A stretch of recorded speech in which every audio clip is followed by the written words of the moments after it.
Welcome to Storycomic Presents, where we interview amazing storytellers and artists. This is episode 373.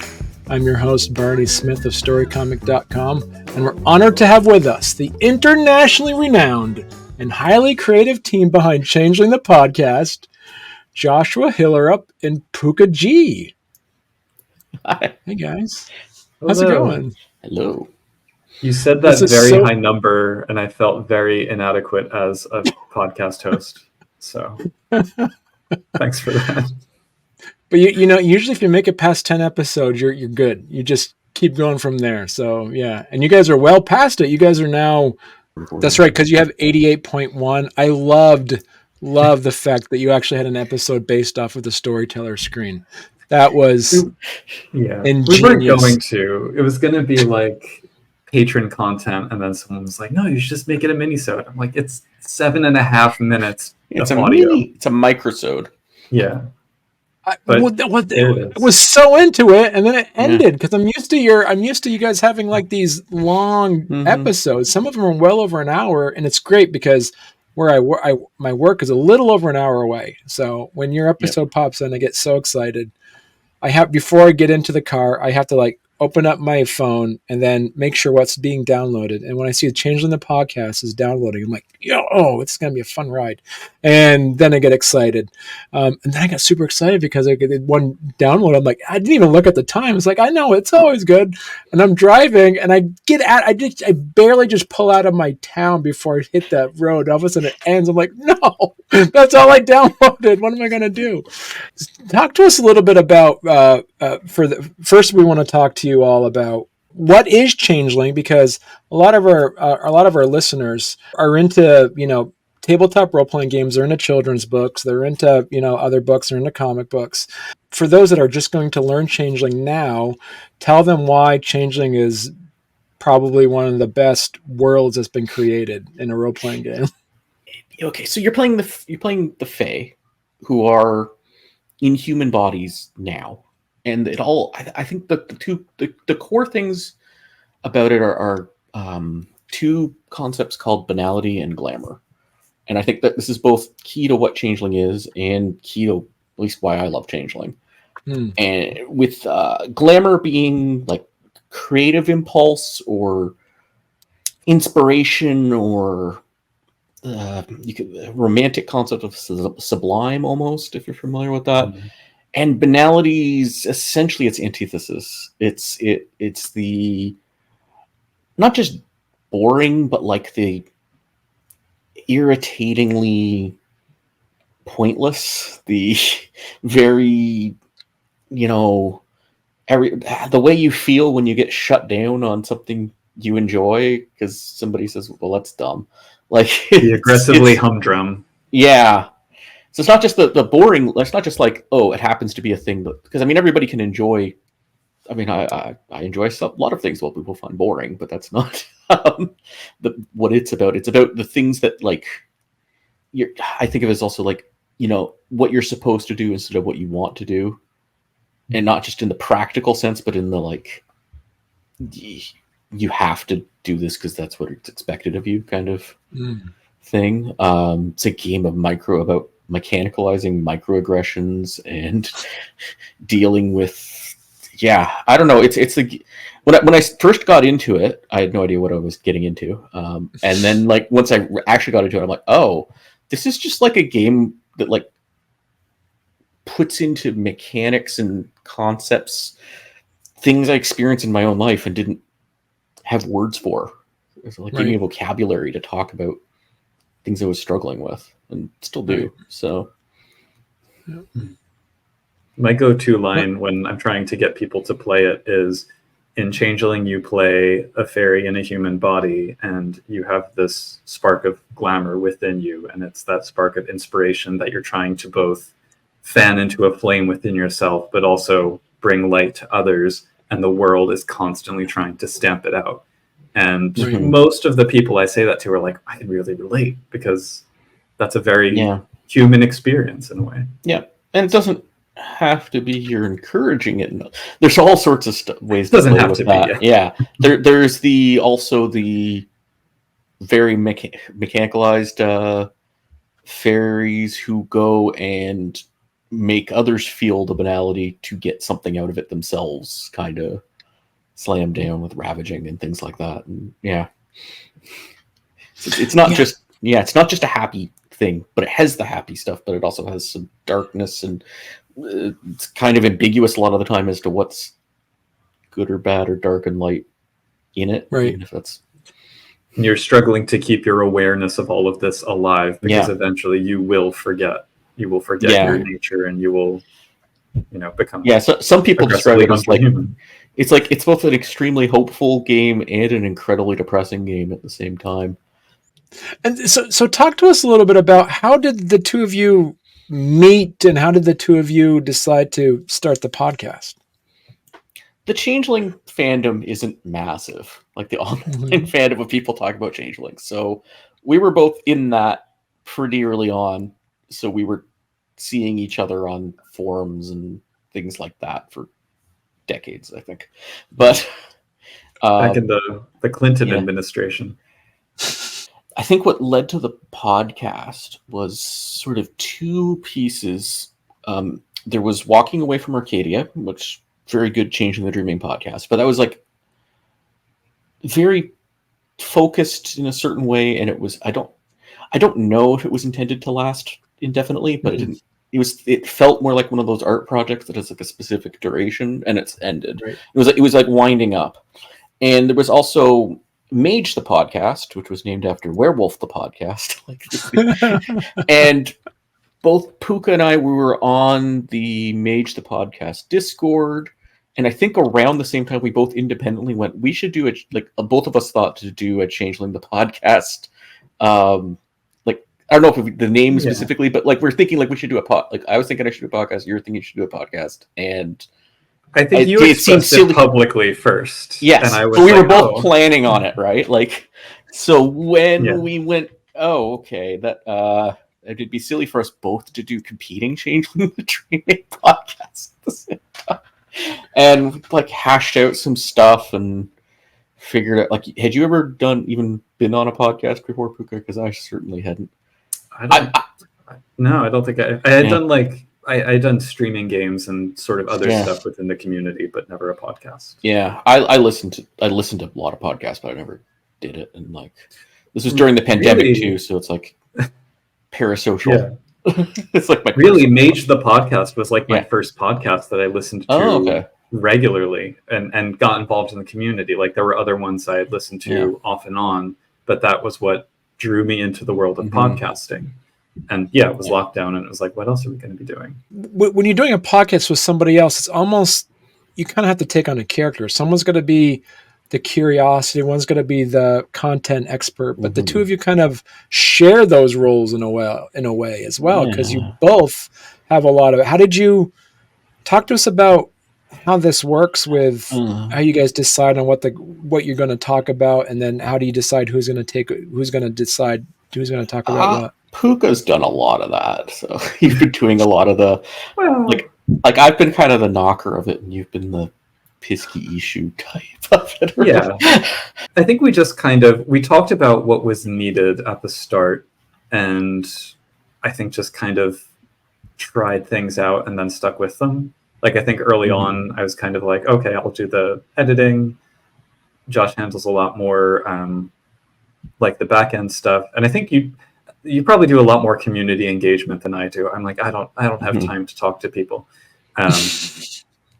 But otherwise, I think like when we have ideas for episodes and we start making our schedules in advance, and we think like, okay, well, we know we want to talk about this. What are the main points we want to hit? And we just kind of talk about, let's talk about this. Let's not bother with this. And then record with our respective points of view. And so also, Pooka, you've put out a lot of stuff in the Storyteller's Vault as well. So you've actually write some Changeling supplements. Mage was the first game that I put something out there for. And it was something that I had wanted to do for a long time. And through the Mage the Podcast Discord, people were encouraging and said, you should go just upload something and see how it goes. And if it goes well, do another one. And now, like 13 titles later, here I am. So, what have the two of you learned about the game as you've created the podcast? I have had so many misconceptions about it in my head. Just going through and reading with the level, like beforehand. Okay, if I'm going to run a game, I'm going to pick up a book and figure out what I need to know to run the game from this or something like that, right? But when you're going to talk about the book, it's a lot more in depth, and there's a lot of things I just didn't get, or maybe I hadn't read this since 1998 or something. So I don't know. There's a lot of stuff about what the book actually says. Like, my opinions on the books have changed a lot. So it's, I don't want to say misconceptions necessarily, but things that I had either forgotten, they were lost in the mists, or I had just never noticed when I read through the first time.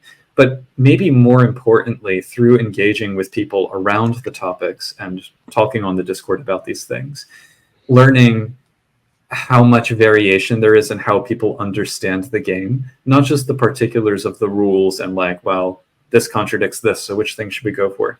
But what people read into glamour and banality, for example. Like, there's 10 different definitions or expressions of each throughout the canon, up right from the start up until the last book. And the way people, if you say, give me a one-sentence description of those two things, they're going to draw on the same exact words but come up with something completely different. And to me, that really shows how open of a world it has been and still is for a lot of people. Yeah. And I do like that in Changeling. Okay, maybe there's some things that couldn't be held in the same chronicle, but you can have it like, let's explore what glamour means in this session, and then in the next session can be very different.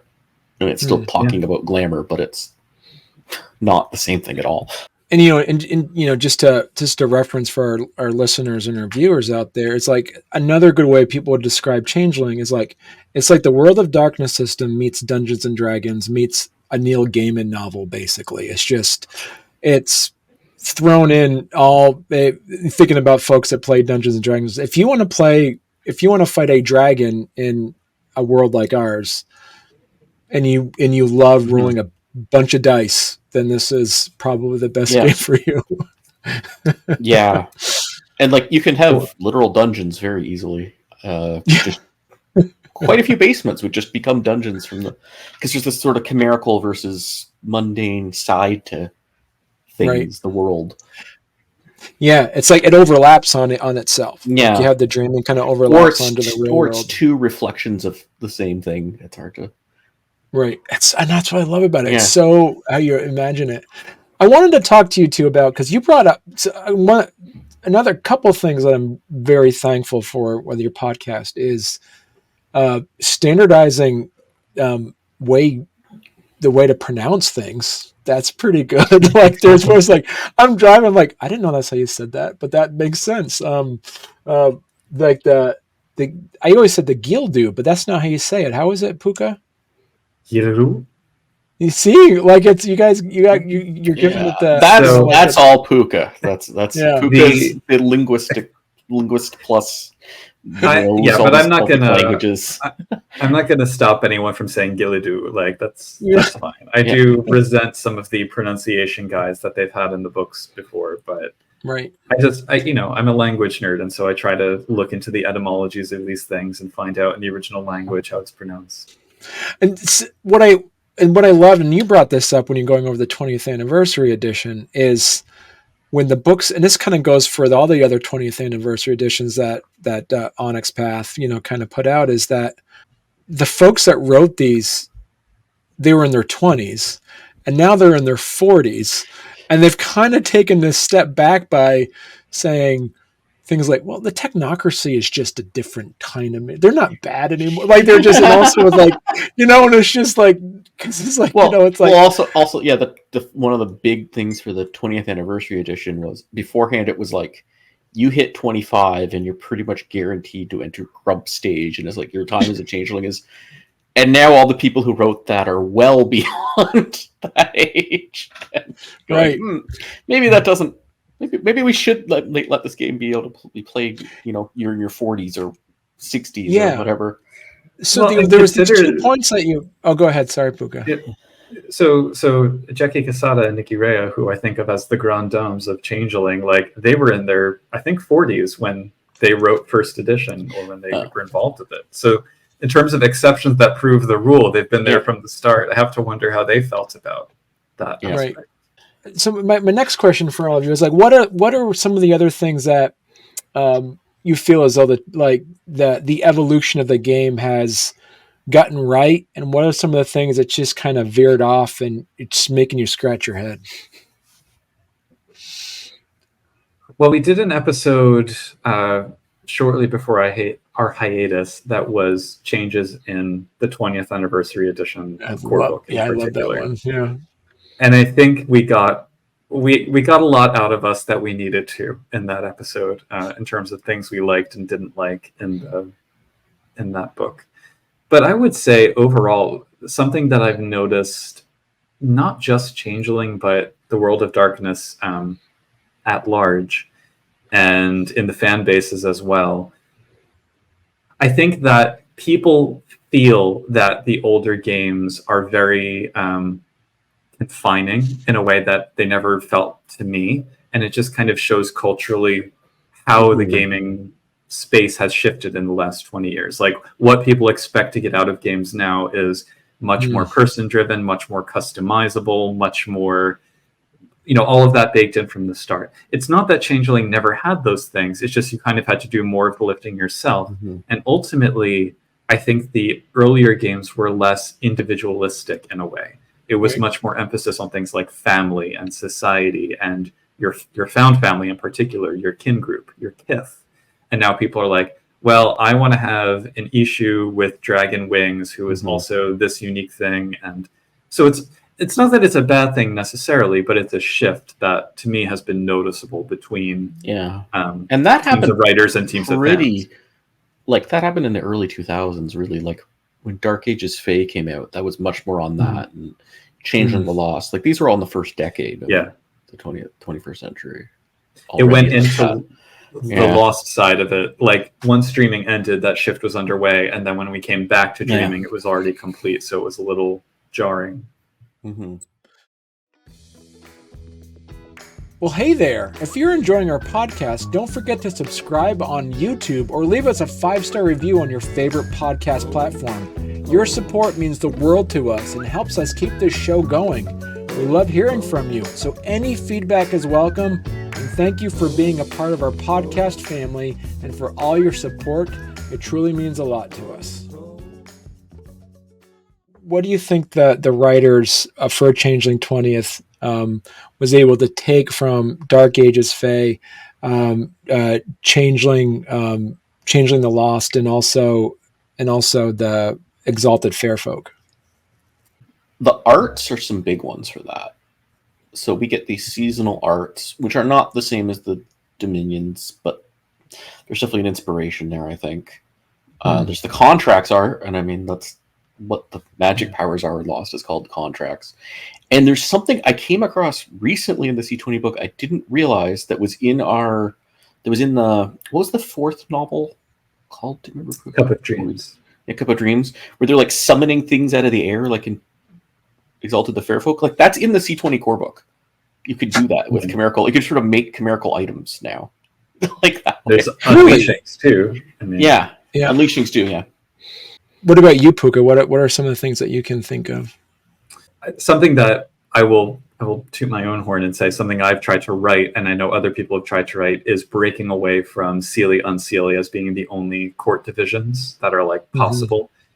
So with Lost and Dark Ages both, you had the seasonal courts, and a lot of people have worked with that or kind of gone in other directions. I think there's been a lot more separation of the different axes of character creation. So it was kind of like when you were creating a character in the old versions of Changeling, if you made a red cap, they would probably be unseelie, they probably wouldn't be a noble, they probably have this and that. And now all of those choices, I feel like people approach much more separately, which I think is an artifact of Lost, which has a lot more mixing possibilities. Fairfolk, I admit that when we did our episode on it, that was my first time sitting and reading it through all the way. So Josh can probably speak to the Exalted side better. I would say Fairfolk, the direction, it's actually in the other direction more. Like Fairfolk was definitely inspired by Changeling. I don't think Changeling as much has been, besides that one thing I brought up. I'm not even sure if that came from the same thing. I don't know how much influence Exalted the Fairfolk and Graceful Wicked Mass had on Changeling the Dreaming 20th Anniversary Edition. Like, there's no writer cross-pollination and things like that. So maybe in part because Exalted did eventually diverge from its prehistory of the World of Darkness identity. Yeah.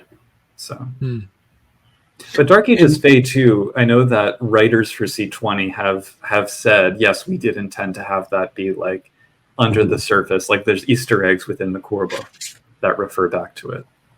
For those that are listening, thinking, "Hey, you know what? I might give this game a try." And they want to pick a villain, like a really just like when you're thinking about Changeling 101 villains, would you throw in a Dantean or a Thalain out the gate? Which ones do you think are probably more easier to grasp for someone who's running a game? Well, Thalain are easier to figure out. Yeah. They're just evil. I think throwing out maybe not easier to. It might still. I think it's still easier to grasp. Pretty easy to grasp. Throwing in an autumn person, and I think maybe that wouldn't be your first film. That'd be like your second storyline, doing that one. But that would be like your beginning of the first session villain, who's just like an everyday problem that you have to deal with, and not the big bad or the B plot villain. Yeah. One of the things with Changeling, one of the main themes to me is balancing your Fae side and your human side. Like, you can't go totally into fantasy land because you will lose yourself and disappear into the dreaming, and that's bad. At the same time, you can't totally go into your human side because then you will forget your Fae nature, and that's also bad. So it is very much a game about balance. And the Dantean are interesting to me because in many ways, and I'm primarily talking about pre-C20 Dantean here, because that's one of the changes that I think both Josh and I dislike. The way that they are presented, they are balanced, but in a dark way, in a destructive and almost inverse way. They have both banality and glamour, but they use it to ends that are corrosive for other changelings.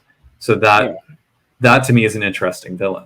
Yeah, it's not balanced so much as the imbalances cancel out with a Dantean. Like, maybe that's He's describing it. Like, I think Autumn people described it like trying to explain the Dantean were like a bit of bedlam keeps them from forgetting, kind of like from falling to banality. So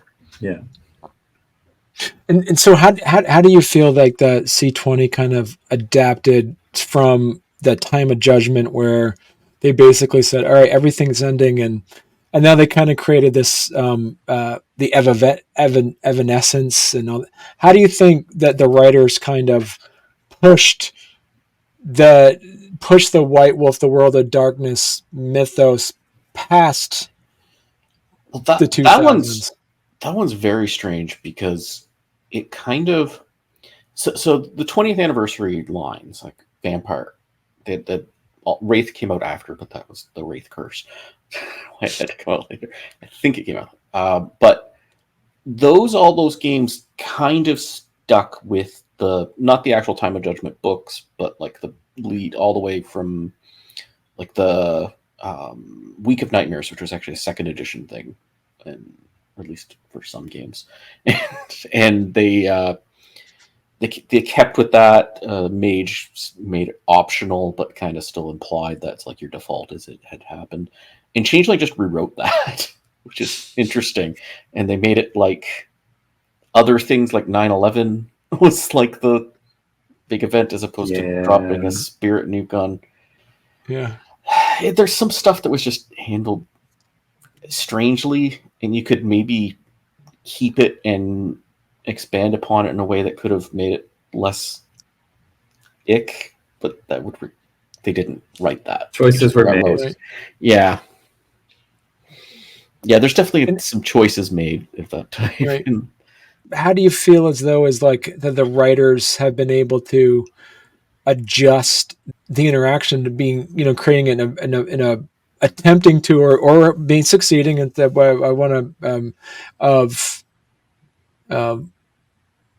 working towards making sure Changeling was a multicultural game, because in the first edition it was pretty westernized kits and everything else just seemed quote unquote different than that. And so I know that they've done a lot with Nunehe. Is that how you say it right, Pooka? Nunehe? Nunehe, I think. Nunehe. And then doing things with like the Land of 10,000 Dreams, like when that book came out. So how do you feel that the game has evolved to embrace other cultures and other backgrounds? With best intentions. I mean, again, this is one of the things that people point to and say, oh, Changeling has always been so... I mean, some people outright say it's always been so racist, and some people say it's always been so appropriative. But again, I don't think the developers of the game ever intended to say, this is the boundaries and you can't go outside them. And when they did attempt to bring things in, they did the best they could as 20-somethings living in Georgia before the widespread availability of the internet.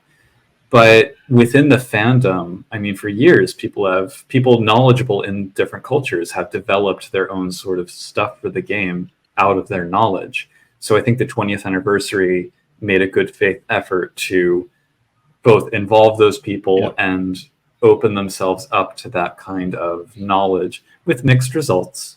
Yeah, and like especially the player's guide, which we haven't done yet. Yeah. But that one, I think, is because before then it was mostly just the core book, which was just distilling in things from supplements that were already in previous editions. But yeah, the player's guide was the new stuff, and there's a big chapter on around the world. And I'm not from these other cultures, so I've heard some people not liking them from those cultures, but I don't really know enough to say to what extent there was good or bad. Like, I know there was definitely not great stuff, but I don't think it was like, it was definitely, again, but nothing, if you read them, not understanding those cultures, you're not going to say, oh, this is like a caricature, or this is portraying someone terrible or falling to the normal stereotypes. It seems like they're at least describing people that make perfectly good PCs. But do you see this from the perspective of that there literally is going to be no end to different kits that they can create now, especially since they actually have a section on there where it actually says you can invent your own. From a storyteller perspective, how quickly would you recommend opening up that door? Depends on the storyteller, I would say. I think that you have to allow for the possibility of the existing ones before jumping into it. Like, they say in that section, really don't create one unless you're trying to fill a need that the other kits do not fulfill. And you may feel that if you're from a culture where your myths are not represented in the game and you think that they're at an intersection of ideas that isn't in the core kits or whatever, by all means go for it. But a lot of players are just like, well, I want to make a dragon kit, and you can make a dragon for an existing one. It's not that hard. Yeah. Yeah, there's the tension between, because the sort of core kits, and you could debate over what are the core kits, but those are very archetypical. Yeah. Like if you go, I back when I first got into Change, like for long, like we had friends, and like usually you do the game of like, oh, what kith are you? What kith is this character on this show? What kith is, and you usually have an answer, and it's usually one of the core kiths, like personality wise and things like that. Yeah. So that's not always how it happened. So. Yeah. Yeah. Like I got a knocker. Not in Changeling spaces, I'll use like a knocker icon because like that's basically me. Even though I'm absolutely rubbish at building physical things, but or fixing them, I'm much more. We also came of age during the era of like internet personality tests, so I think we're just kind of wired to be ready for those kinds of. But I think they work that way, like so you can definitely play that. But yeah, there's over in across the, if you take C20 core book and C20 player's guide, between them there's like 132 kits or something. So something. Like it's like when I went to someone said we're going to play this game, and they're like, no. Yeah, like, and this is part of the thing is like the nature of the 20th anniversary, and the nature of Changeling just never getting enough word count for what it needs. Like, I can think of an alternate reality where you had like a tight, good core book, and then like 5 supplements covering everything that's in the C20 core book, expanding it, and then doing also extra things on top of that, and not all jammed into one chapter. There's still more books, as you say. That the core of Changeling the Podcast, the core of Changeling the Podcast is that you have been kind of going over some of the produced and some of the published works have been coming out, and there's still more books. Are you going to also do a lot more books that are going to be available on Drive Through RPG and stuff like that? Or so I think the tentative plan at this point, the only Changeling the Dreaming official book that's left is the Player's Guide. It is a massive, dense tome, so we're going to break that into 3, but then that's the end of Dreaming. So we have a few more things to kind of like round out the rest of this season. Next year, the plan is to, I don't know if Josh is going to be involved in these episodes or not, but I'm planning to do deep reads of Lost, because I do enjoy Changeling the Lost, just for entirely different reasons. We do have a lot of Storyteller's Vault content that we're both involved with producing, and then also we just want to talk. Yeah, I'm gonna get one out eventually. I have like 20 of them on the go. I just need one of them is just ready for doing like layout and stuff. I need to do that, but yeah. So if people want to learn more about your podcast, where's the best place they could go to?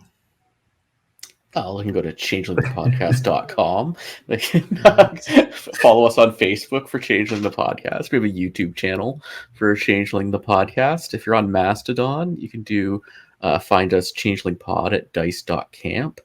And email? Do you say email? Email. Yeah, email podcast at changelingthepodcast.com. And we have our Discord server where we, at least, actually both of us are pretty active there. Discord.me/CTP. Yeah, so this is, like I say, I've been a huge fan of your. I loved when you talked about the Arcadia the Wild Hunt. I loved that episode. I still to this day, I'm wondering if they're doing what like Star Wars canon did, where saying all that stuff was like some of the stuff they didn't say was canon. They said that was considered just like stories in the Star Wars universe. Would you try? So the two of you, would you say Arcadia the Wild Hunt is Changeling canon, or is it not? I have my answer. But I have an opinion on canon, where I think for Changeling the Dreaming and some other World of Darkness and other things too, but it's definitely in Changeling the Dreaming, viewing canon in that way, I think you should look at it as like a literary canon. What are the important works, not what is the orthodox description of the game as opposed to heterodox. I think the whole game's heterodox, so don't. Yeah. And my take is the card game I think takes place entirely in the Dreaming. So it's like, yeah, it's canon because the Dreaming's infinite and contains multitudes. So who's going to contradict you? Yeah. Any final thoughts for our listeners and viewers?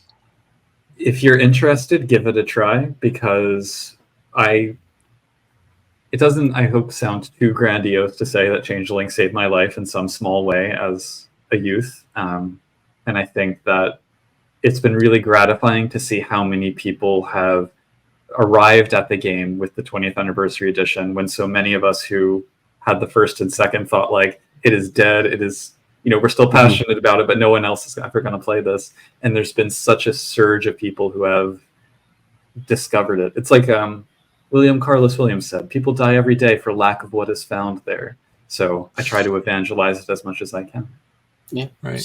And this drive-through RPG, if you're talking about the official books, those are all there. You can buy the PDFs. You can buy print-on-demand copies, which hold up. I mean, people might complain about print-on-demand. It holds up better than the 90s printing World of Darkness books anyway. So, and you could do that. And then there's tons of Storyteller Vault content. There's new stuff coming out all the time. And it's, like the game's not dead. And it kind of never will be at this point.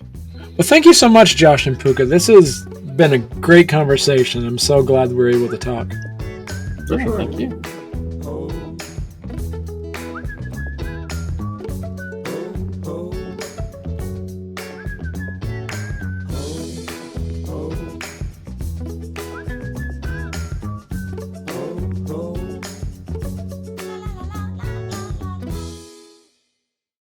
Yeah. Sorry that I keep glancing off camera because a cat is playing with my toes. I apologize.